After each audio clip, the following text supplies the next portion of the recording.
This webinar represents the kickoff to a larger project that will provide financial management training for school nutrition program directors in Pennsylvania.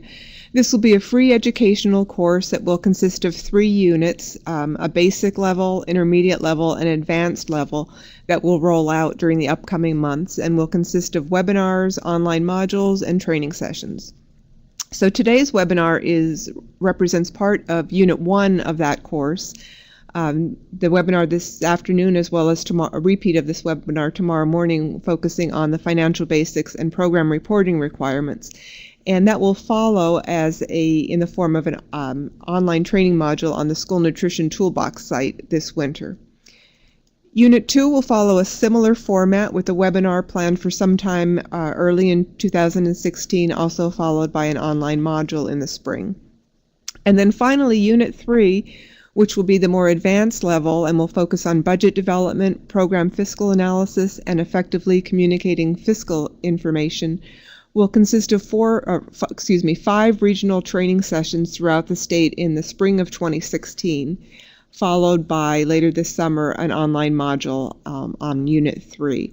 So look for information about those workshops in the new year. The sites and the dates for those sessions have not been determined as of yet. So before we move on to the presentation, just some housekeeping points. I think you may know you can type questions into our chat box in the lower left-hand side of the screen, and we will save those questions until the end of the webinar. You can download the slides for today's webinar from the file share box in the upper right-hand corner. They are available both in slide format, which is 1 slide per page, as well as handout format. This webinar has been approved for 1.5 continuing education credits from the School Nutrition Association of Pennsylvania, and later on in the webinar we will have that certificate available for you to download from the file share box. We are also recording today's webinar, and we will be posting the audio from the webinar along with the presentation, the Q&A, and the slides on the Project PA and School Nutrition Toolbox websites. And you can look for that in a couple of weeks. So with that, I'm going to turn it over to our presenter and partner in this effort to provide financial management training, Carol Gilbert. I know that Carol is familiar to many of you, may not need an introduction, but just to familiarize yourself, Carol has over 30 years experience in food service industry, including public and private schools. She's the president of Carol Gilbert Consulting. Carol holds a Master's of Education in Training and Development from Penn State and a BS in Foods and Nutrition from Mansfield University. She's a certified school nutrition specialist, a registered ServSafe instructor, and a registered PA school business official.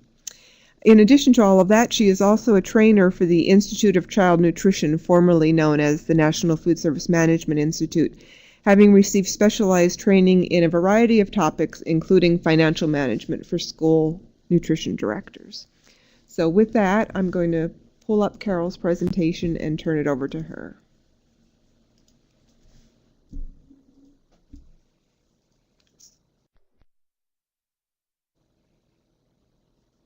Thank you, Elaine. Welcome, everyone.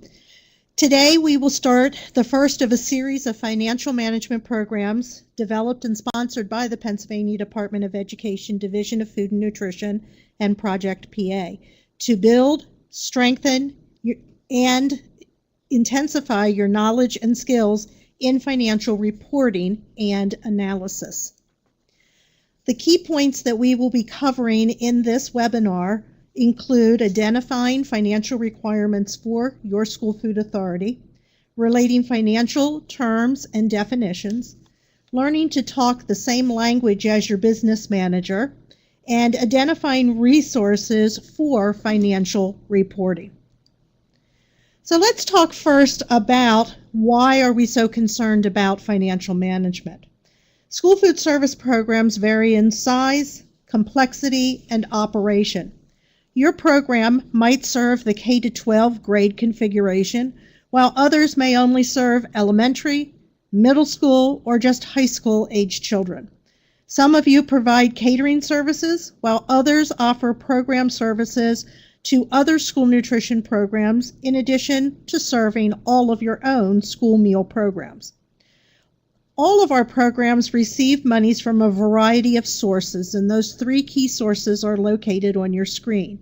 We get monies from federal, state, and then of course the money that we receive from our paid students and our reduced students would come in the form of local money.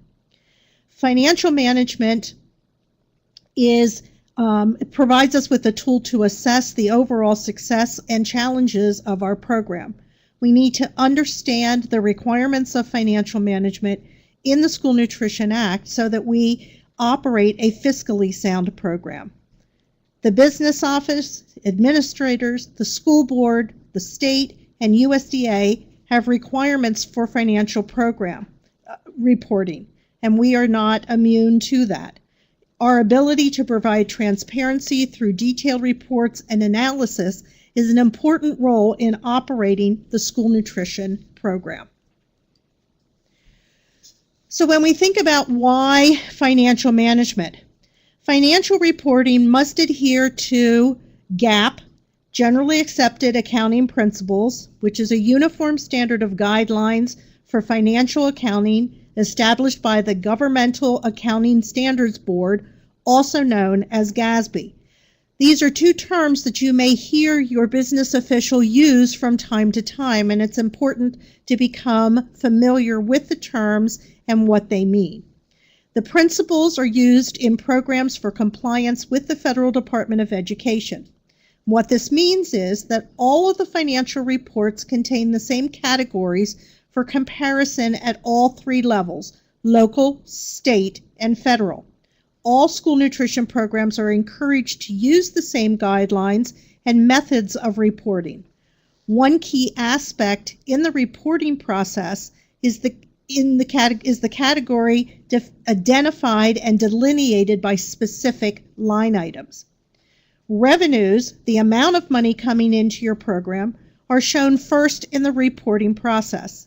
The second category of the financial report is that of the expenditure segment, again delineated by specific line items. Expenditures are your bills, or as we know, the money going out of the program. The third component of financial reporting is the net gain or loss, the bottom line. This defines if your program is making money, a gain, or losing money, a loss. And obviously we want to be making money. So why do we need to have this uniform system? Well, it's a key component of financial management is the ability to provide the school nutrition director with a uniform system for analyzing and reporting the fiscal health of the program. Being able to identify the net gain or loss of the program, understanding food and labor cost percentages, measuring labor productivity, and identifying plate costs are all tools to help assess the health of school nutrition programs. Secondly, we want to be able to understand that we should operate a fiscally sound program. Not only do we have to be savvy with what we serve to our children, but we need to be savvy in financial assessments and how they operate in a fiscally sound program. Today, your school nutrition program is expected by your local education authority, or what we call an LEA, to be self-sufficient, to meet the high nutrition needs of students, and to comply with the requirements of the Healthy Hunger-Free Kids Act and the Child Nutrition Act. We also want to make sure that we provide accurate, timely data to the stakeholders, including our school nutrition program employees, school administrators, business officials, and the school board. Oftentimes, when SNP staff understand their role in controlling costs, the buy-in to the program leads to greater success, and it's often much clearer what the staff commitment needs to be to meet those criteria. The importance of financial management is key to the fiscal and nutritional integrity of your school nutrition program. Financial management plays a vital role in budgeting, which is key to forecasting for your budget development, and the role it plays to make department decisions. The importance of the financial management is key to the fiscal and nutritional integrity of your school nutrition program. Financial management plays a vital role in budgeting, and again, it will help you with that forecasting aspect. So you can look to the future. Do you need to replace equipment? Do you have a school that is going to be closed for construction? All of those important decisions that are key to understanding why we have financial management. So let's talk a little bit about your role as the school nutrition program director. As the nutrition director supervisor, you wear a lot of hats in the management of your program. All of the aspects of the school nutrition program tie to the financial status of the program, from meal sales and reimbursements to purchasing, labor, and supplies. Providing financial leadership for the program is a key aspect to steering the program to financial success. When financial management is weak or non-existent, it is hard to specifically identify where the program is having success and where the program may need more attention. You, as the school nutrition director, need to take the role of financial responsibility seriously. Learn all there is to know about financial accountability and be able to answer questions and provide details on finances. When the school nutrition program is in a deficit, it can use monies from a fund balance, or if a fund balance does not exist, then generally you're asking the general fund to contribute to solidify the bottom line. Many of us have found since 2010 that our programs are experiencing more financial concerns than ever before. The general fund may be contributing additional monies with the stipulation that these monies be repaid within a set period of time. Building support for your school nutrition program again starts with your department staff. Share the fiscal health of the program. Let the staff know their role in the process. What's the food cost? What are the labor hours? How does customer service help to build participation? Their buy-in and support can spread to a wide array of stakeholders, and those stakeholders include your students, your teachers, your administrators, your school board, and the community. When positive things happen in the department, the program often grows and flourishes. When we look at where the requirements for resource management come from and why we're concerned about financial management, USDA, who oversees our programs, has regulations related to the school nutrition program. In Part 210 of the School Nutrition Program Act, resource management defines what is required by the School Food Authority and to participate in school meal programs. Section 210.14 identifies that the program be a non-profit school nutrition program. Generally, funds are maintained in a separate account, an account known as an enterprise fund. This means that the fund generates its own income, produces goods, provides services, and charges for those goods.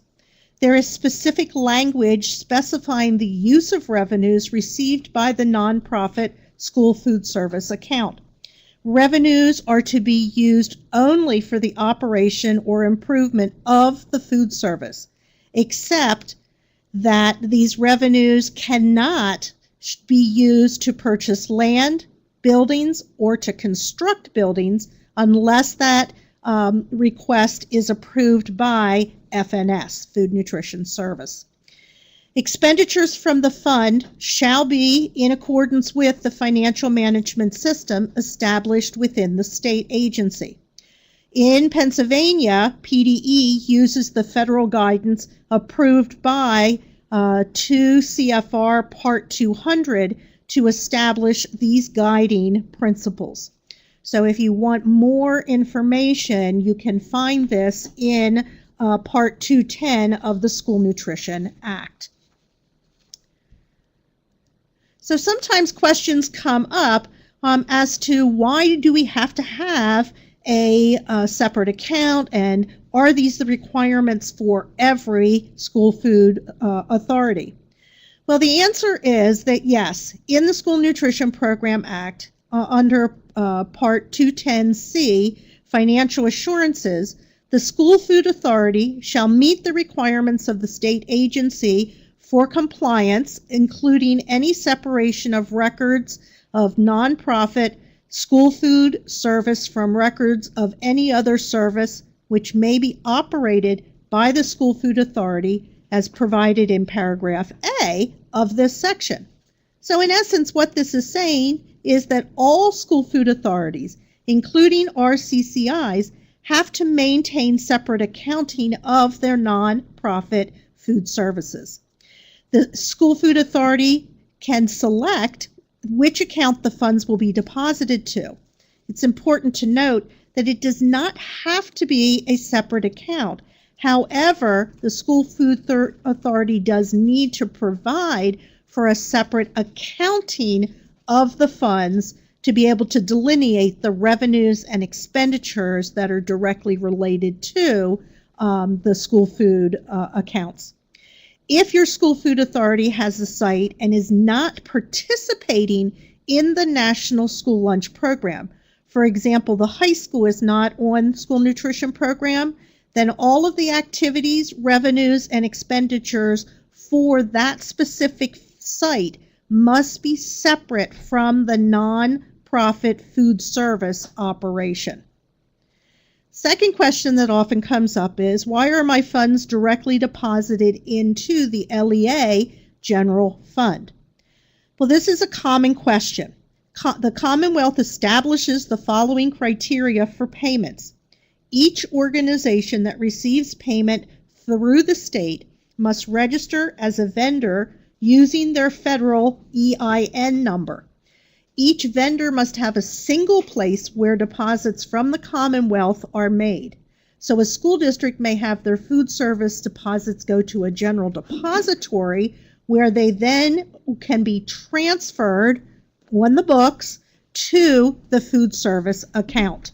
So that's why it comes into one account, and then you need to make sure that it gets transferred to the food service account, or is delineated as to where that money is going. So let's take a look at a little bit more that has to deal with resource management. When we look at the School Nutrition Program Financial Report, this is a report that each year must be completed to identify the net cash resources available in the account. It is due on or before December 31st for the previous school year, and it's entered into the PAIRS reporting system. So if you are not the person that does this, you need to make sure that the business administrator or accountant has access to the information that is needed to be sure that your report is entered by the end of December. And where do we do it? As I indicated, we are going to put that information into PAIRS. You go to the Applications section, where you then select the financial report. This is where you'll enter the information for activity from the previous school year. You can also review but not alter the previous 2 years' reports. It's a very good management process or practice to reflect on the school nutrition program financial form and the history of your department. So, when you go in and have that information, look to see what information and how your program was doing the previous 2 years, and then again for the year in between. So what information gets put on the financial form? Well, it's looking for information related to the fiscal health of your program. Data entered includes revenues and expenditures for school meal programs, identifies assets, liabilities, and net cash resources. The expenditures also break out school nutrition program costs and catering or special function costs. When you enter the data, the report will automatically calculate the amount of net cash resources for your program. So let's talk a little bit more about net cash resources. Net cash resources are the funds available to spend in your program. Obviously, the goal of an effectively managed school nutrition program is to end the year with a positive bottom line. Some of you may end the year with a positive net gain or a black bottom line, and others may have a negative net loss or red bottom line. Remember, the school nutrition program financial report does not reflect the value of donated commodities or inventory or your equipment depreciation. It will not match the overall school nutrition program net gain loss captured on your statement of net position or on your balance sheet.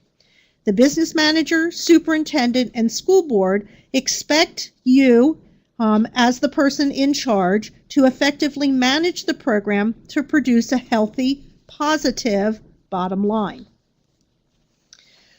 When we look at what happens with net loss, some of you may be saying, well, what's going to happen? What will PDE do to me if we are losing money? Well, interestingly, they won't do anything. However, if your program is losing money, this is a reason for you to look at the school nutrition financial reports in pairs. What are these reports telling you? Where do you need to identify and initiate change? Take time to delve into your sources of revenue. Examine your expenditures. Ask questions. Why did this loss occur? How can you analyze the program in more detail? Take time to brainstorm to seek solutions. Remember, you're the head of the department. It's your responsibility to be fiscally accountable for your department and to look for solutions. What happens if there's a net gain? Well, first, rejoice. Do your happy dance. You are working in a positive manner to manage expenditures in relationship to revenue. But be careful you don't become complacent. To continue your success, you're going to need to try to determine where those successes were, how can you continue to build on the success, and where else can you fine-tune your program. Remember that part of the reason you're completing the school nutrition financial report is to determine if your program net cash resources fall into the 3-month operating expense rule. The information you enter will determine the net cash balance and identify if you must provide a corrective action plan to spend funds from the account. So if your net cash resources are greater than 3 months operating expense, you will have to identify how you are going to spend down your account. And that money needs to be spent on materials, supplies, food, for the food service department. It cannot go for wellness programs. It cannot go to buy phys ed equipment, textbooks for the family and consumer science class. So it must remain in your department. Another requirement in resource management is the equity in meal pricing tool. Here we need to identify and calculate each year the base price of the paid lunch using the equity and meal pricing forms, which can be found in pairs or on the fns.usda.gov website. Districts must compare the average price for a paid lunch to the difference between the federal reimbursement provided for free lunches and the federal reimbursement provided for paid lunches. If the average paid lunch price is less than the difference, a school district must either gradually adjust the average price or provide non-federal program funding to cover the difference. The cost of the paid lunch must be documented to ensure the paid student is paying their share of the meal cost. The tool enables you to ensure you are covering the cost to produce a school meal. It is acceptable to use funds from non-program sales, and non-program sales are what we traditionally have called a la carte sales, to reduce the cost of the paid meal. We're going to learn a lot more about non-program sales and how do we price those items in Unit 2. I do want you to know that I was just on the FNS USDA Gov website, and the tool for school year 16-17 is now available. So for those of you that want something to do over Christmas break, there's your opportunity to get your pricing set for next year. Another component of resource management is the administrative review. And in the administrative review, there are a series of questions that your school food authority will need to answer as part of that off-site process. These questions will address the maintenance of a separate account for the school nutrition program, accurate completion of equity in meal pricing, and detailed definition of non-program foods, including the separation of revenues and costs of program foods and program costs versus non-program foods and non-program costs. And again, we will address these areas in more detail when we move to Section 2 in our next training. So that pulls together what's required in Section 210.14 in the Child Nutrition Act in relationship to resource management. We're now going to talk about 3 key financial reports that as school nutrition directors we should be focusing attention on to give us a better picture and to understand what is happening in our child nutrition, school nutrition program account.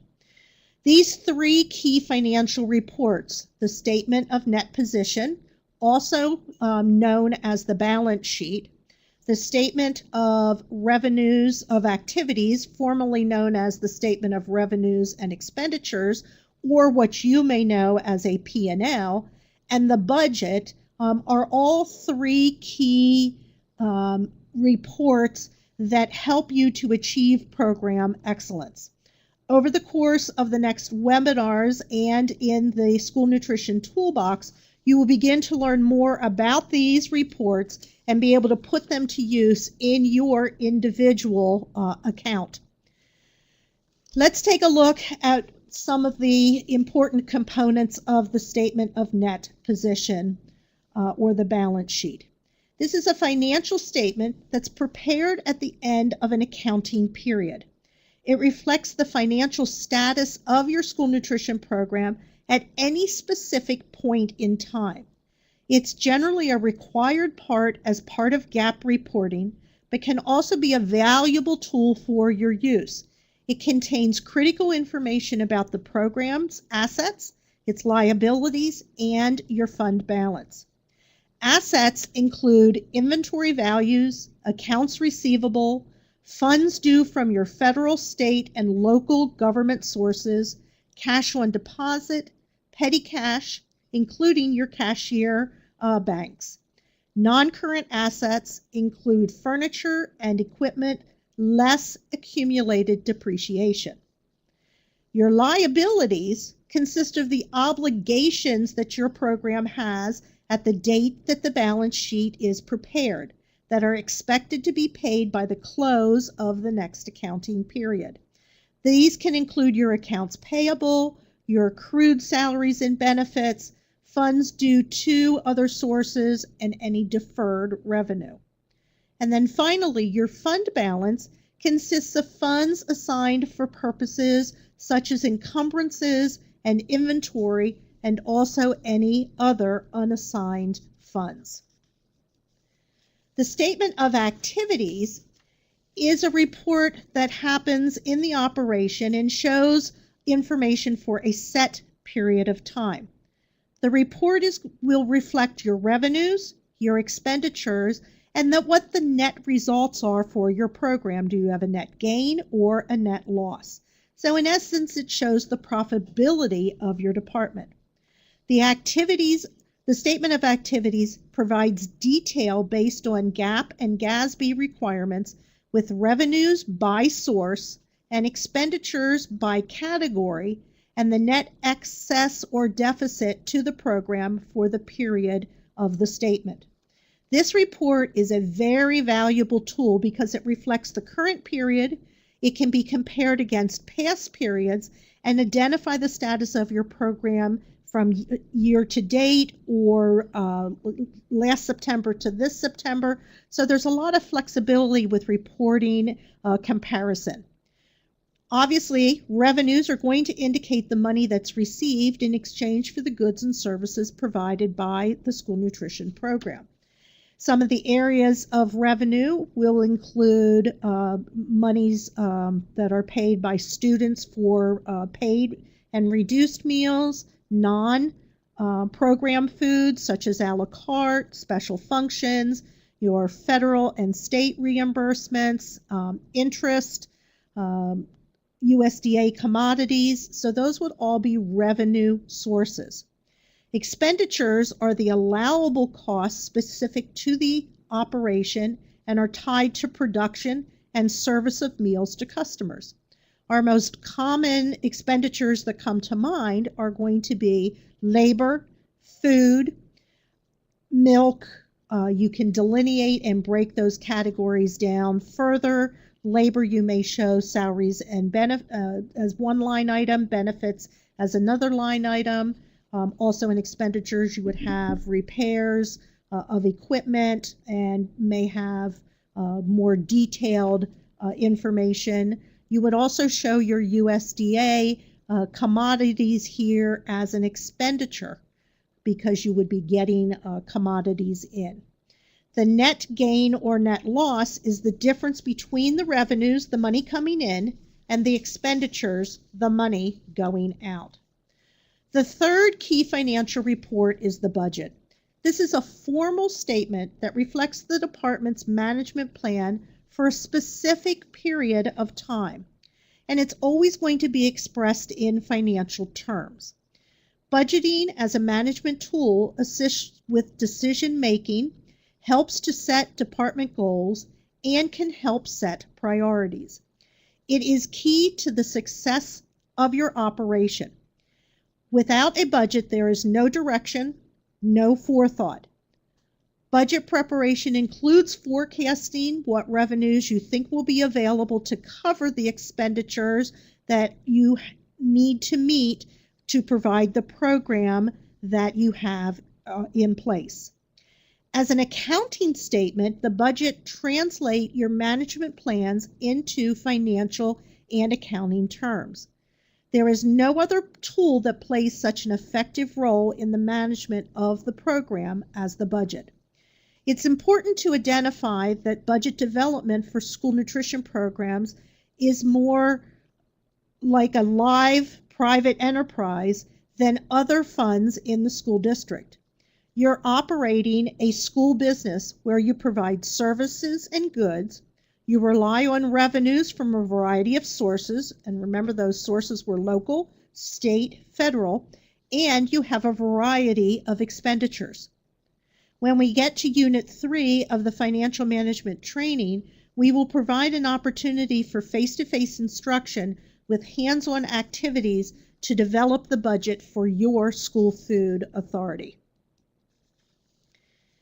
We're going to take a look at some financial terms, and these are terms that will help you as you discuss financial management with your business administration. For some of you, these may be a refresher. For some of you, they may be terms that are new to you. Accounts payable. Accounts payable is the amount of money that your program owes but has not yet been paid for items delivered and provided services. These are your unpaid bills. When we look at accounts receivable is the amount of funds the school nutrition program has earned but has not yet collected. Examples are reimbursements that are due from the state for your state reimbursement, your federal reimbursement, money due for catering and special events, and if you're doing contract meals, would be monies that are due in from contract meals. When we look at the term assets, we talked about these a little bit earlier, but your assets are part of that statement of net position. The assets are the value held by the school nutrition program for carrying out its mission. Assets include cash, including your petty cash and your cash in your cashier drawers, your accounts receivable, your inventory of purchased and USDA foods and supplies, and other capital assets. Liabilities is the amount that you owe to others. It's the payment due for goods and services. Liabilities can be long-term and short-term. Most of our school nutrition programs deal with short-term liabilities, which would be our payroll, our accounts payable, and our funds due to other entities such as the general fund. So if the general fund has made a contribution to put you into a balanced situation, that would be considered a short-term liability, as you may be required to pay that back to the general fund. Finally, the fund balance is the difference between assets and liabilities. The fund balance includes unassigned funds that are available to spend, as well as assigned funds designated for encumbrances. So let's take a look at this term called non-program food sales. Previously, we talked about this term as a la carte foods. So the terminology has been changed to non-program food sales to better delineate it from program food sales, which would be the monies that we are bringing in from the paid student and the reduced student for breakfast and lunch. So non-program food sales are going to include beverages that are sold in the program, other than milk that goes with the reimbursable meal, and are other foods that students may be purchasing. These are going to include those a la carte items that are sold in competition with your school meal, your adult meals, items that are purchased out of vending machines, school stores, and items purchased for catering and for any vended meals or other programs. Operating ratios is a financial tool that is used to look at your financial data in terms of relationship to measure the efficiency of your operation. Expenditures are a percentage of revenue and are an example. So your food cost percentage is an example of an operating ratio. And you're always going to take the expense line item and divide it by your total revenue to get your operating ratio. So when a colleague tells you they're running a food cost of 37%, they're taking their total food cost and dividing it by their total revenues for the department to come up with that operating ratio. Rebates is money that is received from a company as an incentive to use its product. If the rebate is received in the year in which the product, oftentimes we receive rebates for food items, it's going to be recorded as a reduction to food cost. So if I purchase a chicken nugget and the company is offering $2 a case, I buy 10 cases, I get a check for $20. When that check for $20 comes in, I'm going to deposit that. I'm going to record it in the deposit process and credit it against my food cost. If the funds for that rebate come in after the new school year starts, so I file this rebate in May, The check does not come until July. That money gets filed as a miscellaneous revenue and is not countered against food cost. So if it comes in the current year, it goes against the food or the supply. If it comes in the new school year, then it is countered as a revenue and not against a specific food item.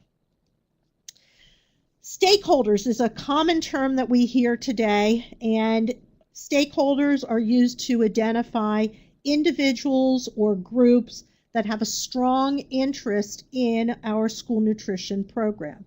Many of our stakeholders will include, obviously, our students, our parents, teachers, administrators, your school nutrition employees are a stakeholder. The community is a stakeholder. You may have vendors, all of the people that are playing a role in the success of your school nutrition program.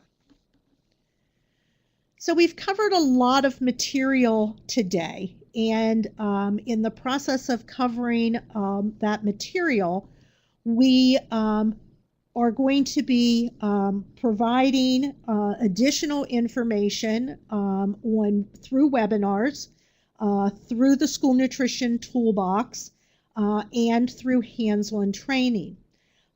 Each of these webinars, each of the programs that's in the School Nutrition Toolbox will be having professional development credit hours applied to them, and they will all fall in the area of administration under 3300 financial management. When we move into January, we will be focusing on additional information in the School Nutrition Toolbox.